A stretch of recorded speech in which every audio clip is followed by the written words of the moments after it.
عبادت میں دخل آتا ہے تو مجھے اپنے حقوق معاف کر دے۔ ماں نے کہا بیٹا میں اپنے حقوق معاف کرتی ہوں۔ جنگلوں کی طرف روانہ ہو گئے۔ 2 سال نہیں، 4 سال نہیں، 12 سال کا عرصہ عبادت میں گزار دیا۔ اللہ کی عبادت کر رہے ہیں، ذکر و اذکار کر رہے ہیں، تسبیحات بیان کر رہے ہیں۔ 12 سال کے بعد بستان سے گزر رہے تھے، خیال آیا با یزید آج ماں سے ملاقات کر لوں۔ جب رات کا ٹائم تھا، جب دروازے پر پہنچے ماں سوئی ہوئی تھی۔ خیال آیا با یزید کبھی ماں کو سکھ تو نہیں دیا، آج دکھ بھی نہ دے۔ ماں سوئی ہوئی ہے، انتظار کرتا ہوں، اٹھے گی ملاقات ہو جائے گی چلا جاؤں گا۔ لیکن ماں کی محبت بھی دیکھیں، دروازے پر دستک نہیں دی، آواز نہیں لگائی۔ ماں نے کہا بیٹا میں دروازے پر آ رہی ہوں۔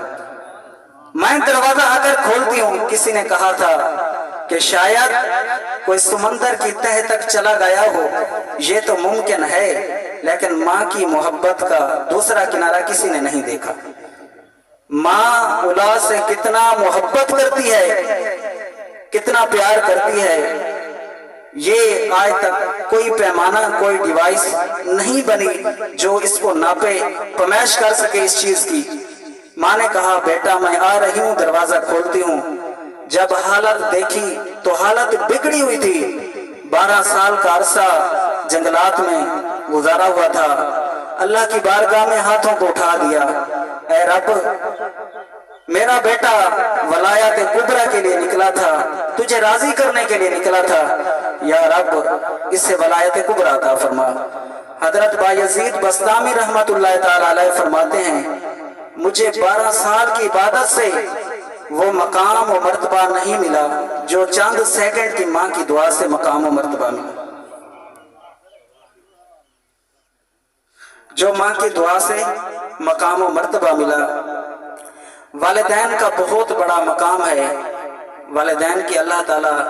ہمیں سچی محبت عطا فرمائے اور اسلامی تعلیم پر عمل کرنے کی توفیق عطا فرمائے۔ اللہ تعالیٰ جتنے دن دنیا میں رکھے حضور آقا علیہ الصلوۃ والسلام کی محبت میں رکھے، اور قبر میں جائیں تو حضور آقا علیہ الصلوۃ والسلام کی محبت کا چراغ لے کر جائیں تاکہ ہماری قبر روشن ہو، منور ہو۔ وما علینا الا البلاغ المبین۔